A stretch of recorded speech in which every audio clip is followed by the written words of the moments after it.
Boa noite, povo do alto, tudo bem com vocês? Boa noite, Bianca. Bom, me apresentando, eu sou a Bianca. Oi, Bianca. Eu tenho 23 anos.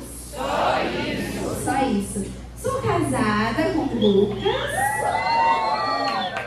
E eu sou mamãe da Helena. Tá aqui no forninho.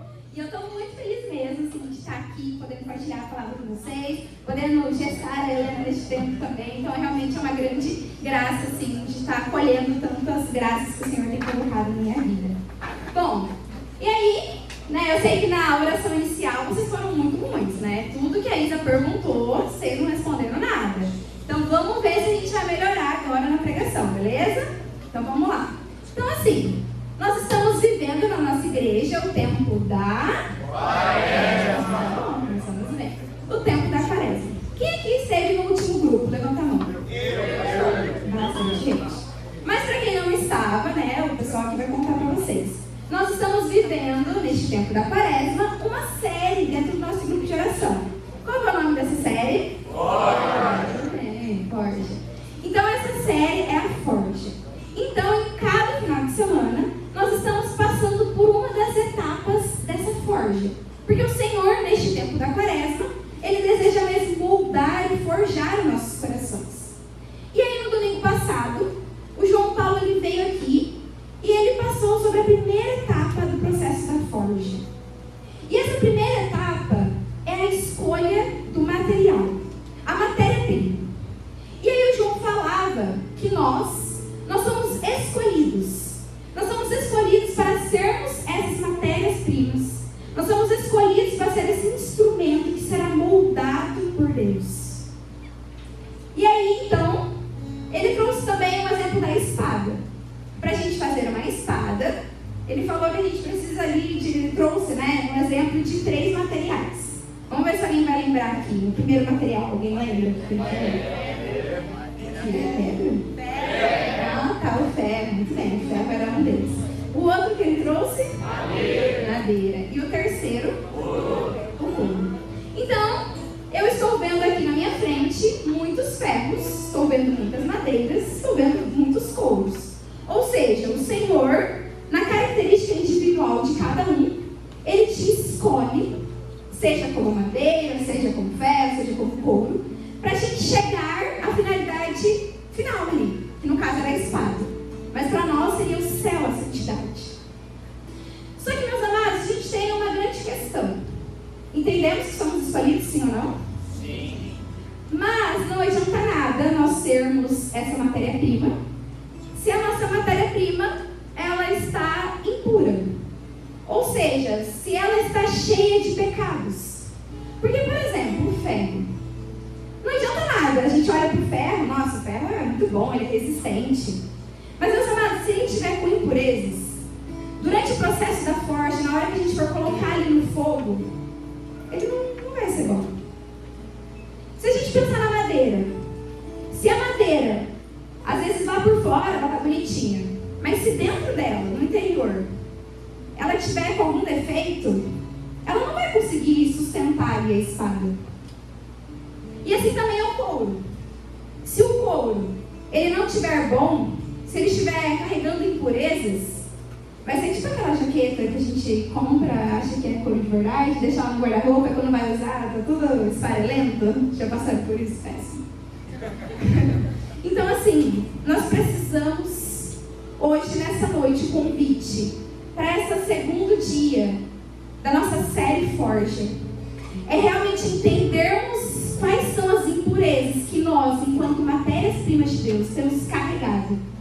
E o que nós precisamos fazer para tirar isso de nós, para romper com esse pecado, para aí sim, nós alcançarmos a nossa finalidade, o nosso objetivo final de estarmos ali com Deus.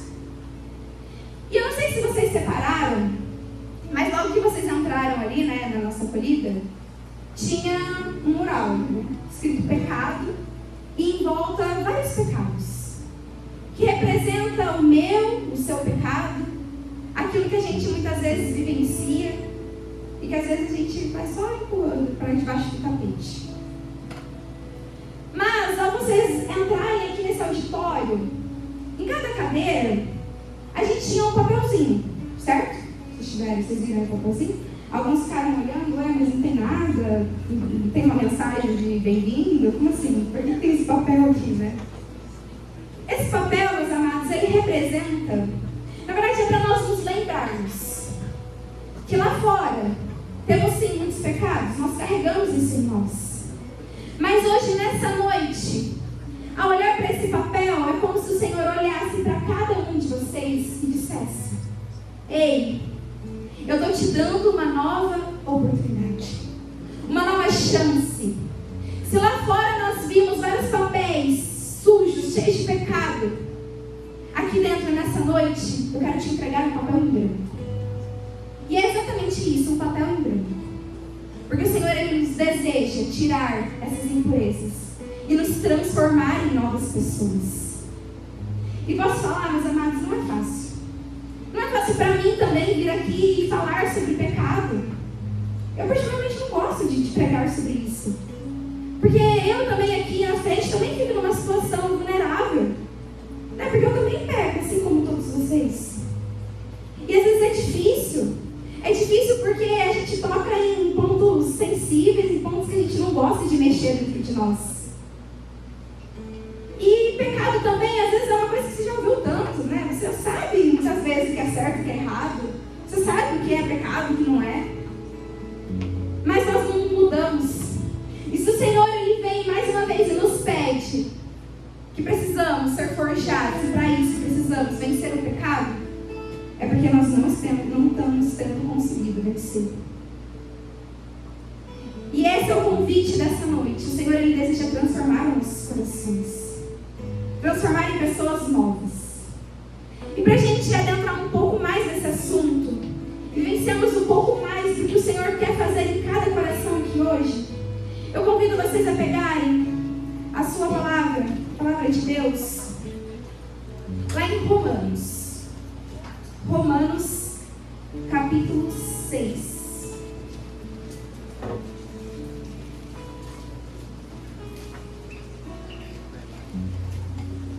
Romanos 6, nós vamos ler a partir do versículo 10.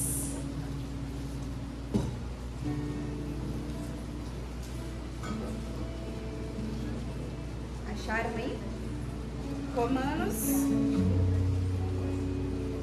Romanos capítulo 6, versículo 10.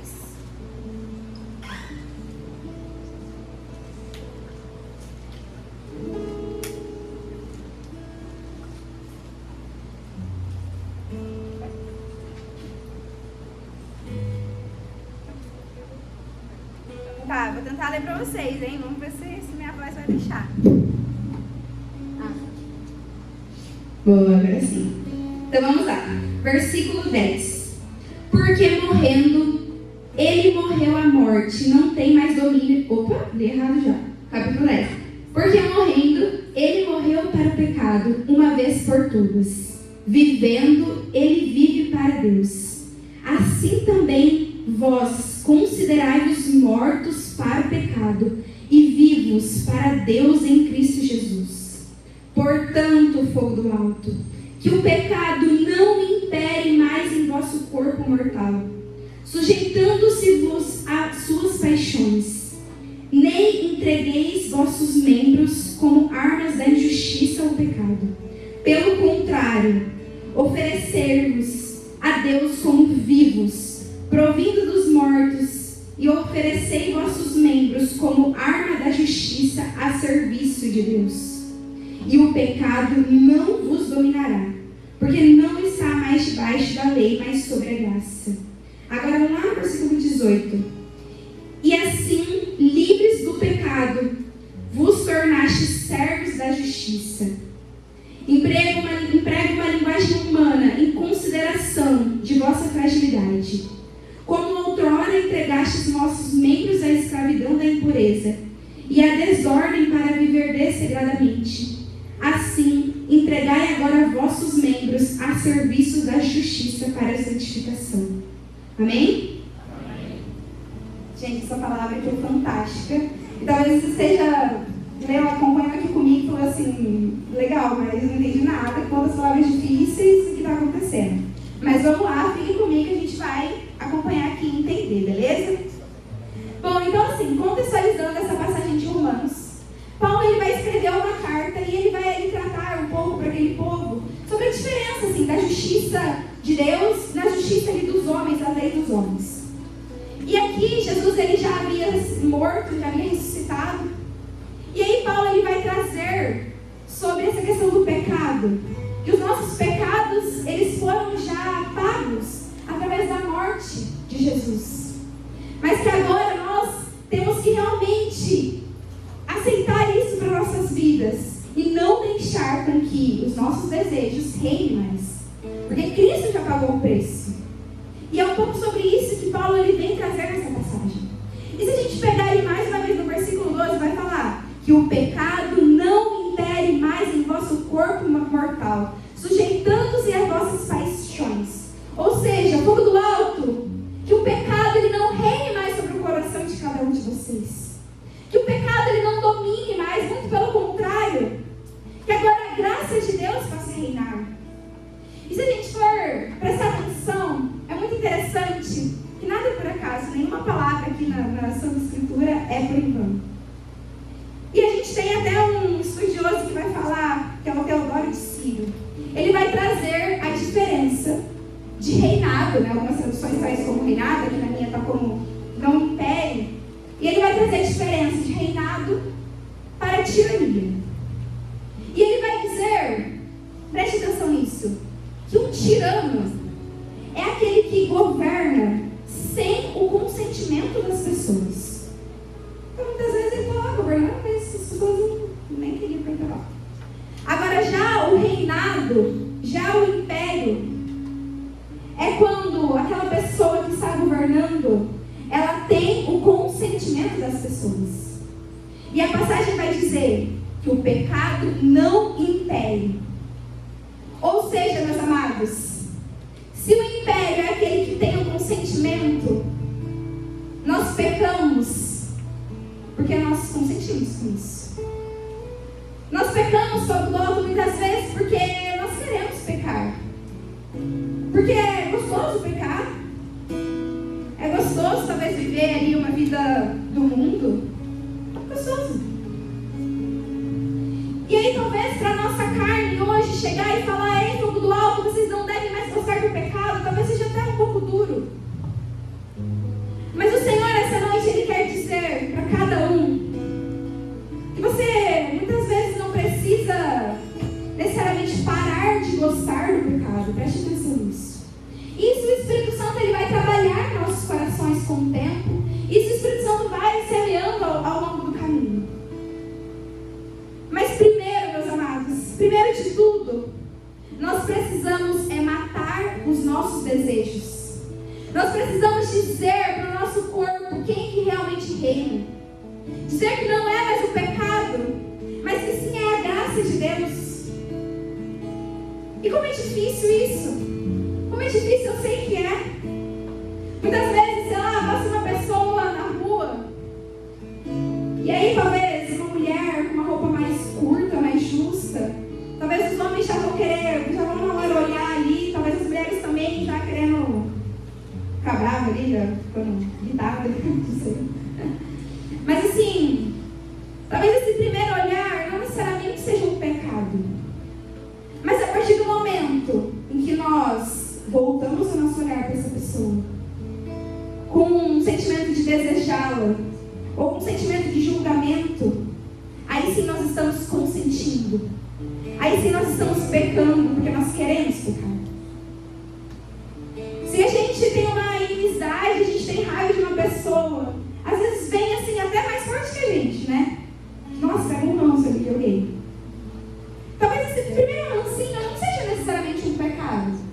Mas a partir do momento que a gente começa a alimentar isso dentro da gente, a partir do momento que a gente começa a falar mal dessa pessoa, a partir do momento que a gente começa a cultivar esse sentimento dentro de nós, aí sim, meus amados, nós estamos consentindo com o pecado. Nós estamos deixando que essas impurezas sejam maiores do que a graça de Deus. continuarmos ali de novo no versículo 18, olha só como essa passagem é linda. Vai dizer: livres dos pecados vos tornastes servos da justiça. Se antes entregastes vossos membros à escravidão da impureza e da desordem, para viver de uma forma desregrada, para viver de uma forma do pecado, assim agora, meus amados, que os vossos membros sejam a serviço da justiça de Deus para a nossa santificação. De novo, mais uma vez, Paulo vem exortar. Ele vem exortar que se antes o nosso corpo, ele nos levava à impureza, agora chegou a hora, filho do mundo. Chegou a hora da gente ter uma mudança de vida. Chegou a hora da gente tomar uma postura mesmo, de uma autoridade, e combater esse pecado. E aí a gente pode pensar: que pecados são esses? Se a gente pegar em Gálatas, ele vai escrever ali uma lista de pecados da carne. Eu posso citar inúmeros aqui: imoralidade sexual, não viver a castidade dentro do relacionamento, ir usar as pessoas, ficar por ficar. A gente tem idolatrias, feitiçaria, acreditar em signos, acreditar em horóscopos. Tudo isso é pecado, meus amados. Inimizades, como eu falei, cultivar isso dentro do coração. A ira, a raiva, os ciúmes. Tantas vezes a gente brinca: fulano é tóxico. Mas é um pecado.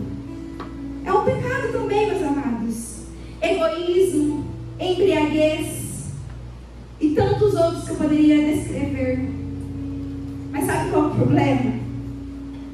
O problema, meus amados, é que a gente brinca com esses pecados. O problema é que a gente não dá o devido valor. A gente é muito bom em condenar.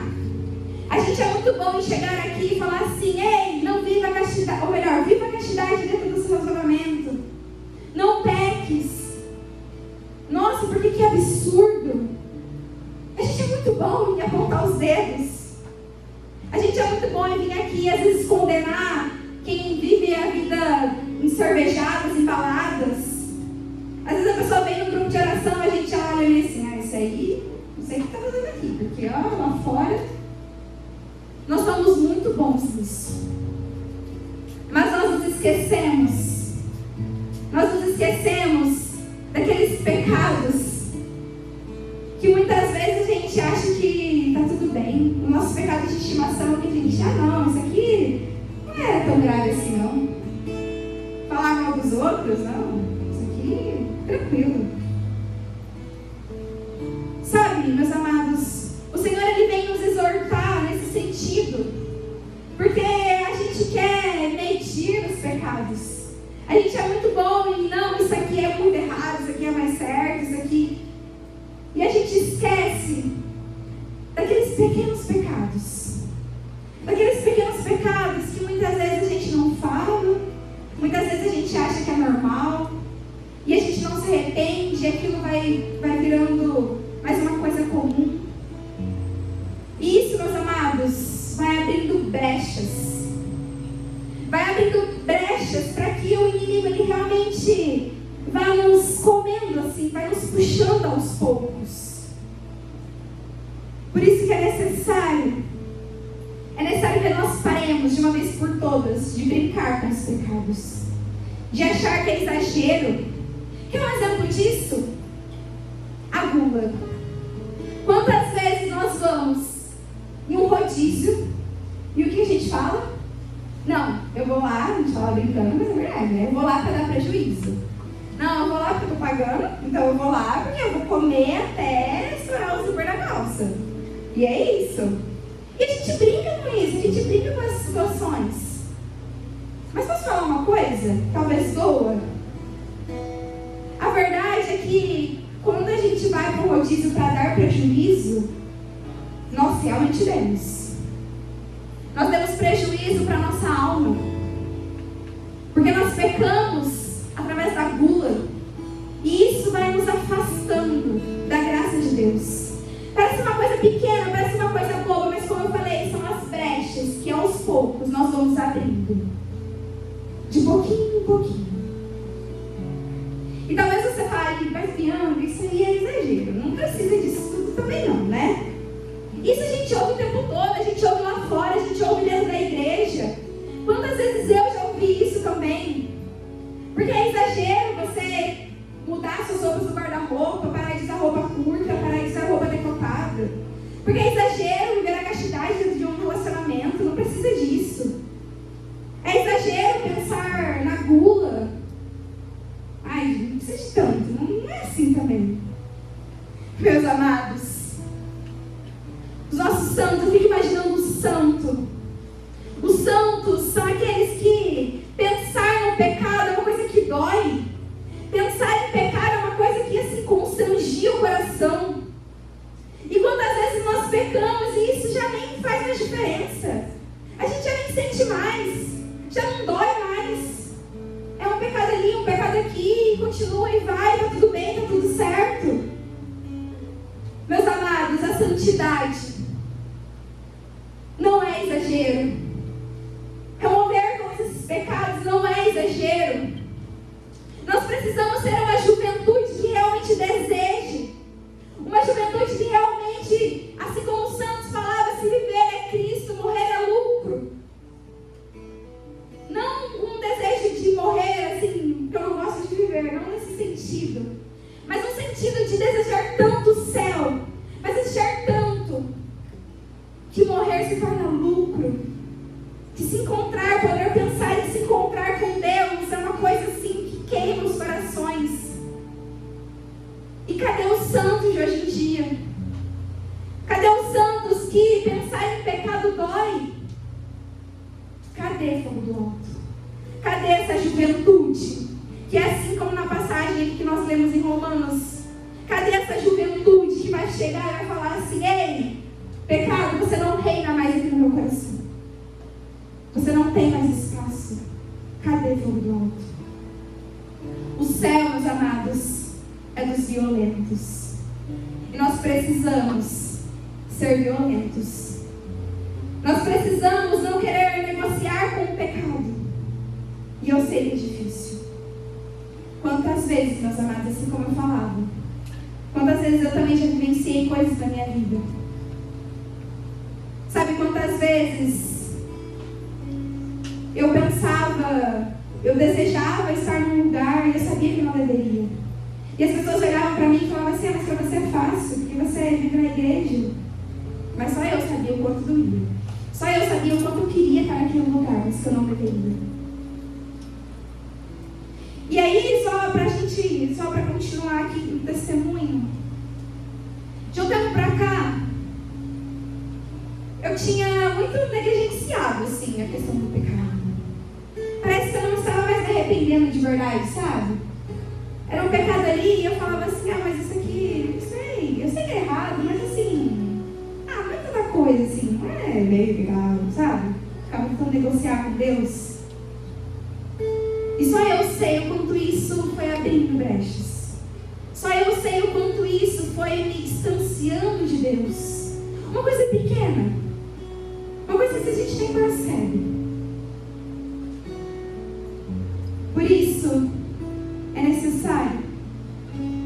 necessário nós meditarmos neste tempo. Esse é o tempo propício, o tempo da quaresma. O tempo que a gente fala que é o tempo de conversão, o tempo de olharmos para dentro de nós mesmos. E como que nós faremos isso? É buscando a confissão, meus amados. É buscando a confissão, pedindo mesmo para Deus essa graça dele nos convencer daquilo que é pecado, pedindo para Deus nos mostrar mesmo que precisa ser mudado, que precisa ser forjado em nós. E é também através da mortificação.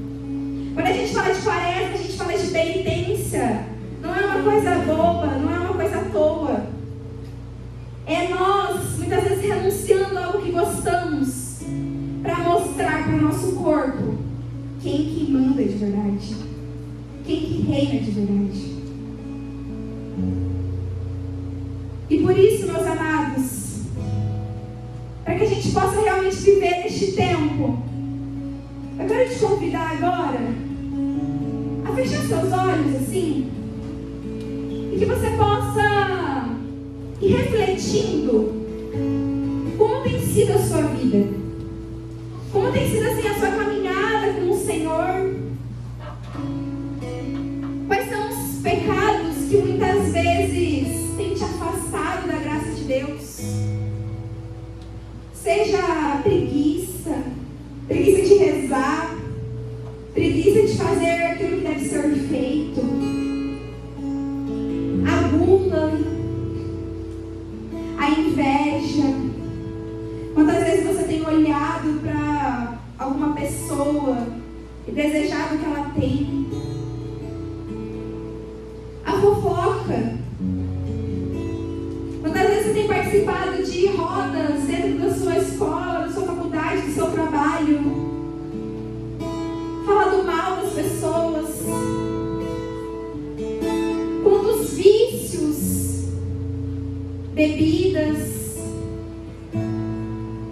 Quais são os lugares que você tem frequentado? O que você fez nesse carnaval? Vá trazendo isso ao seu coração. Vá trazendo quais são os pecados que muitas vezes têm nos afastado da graça de Deus.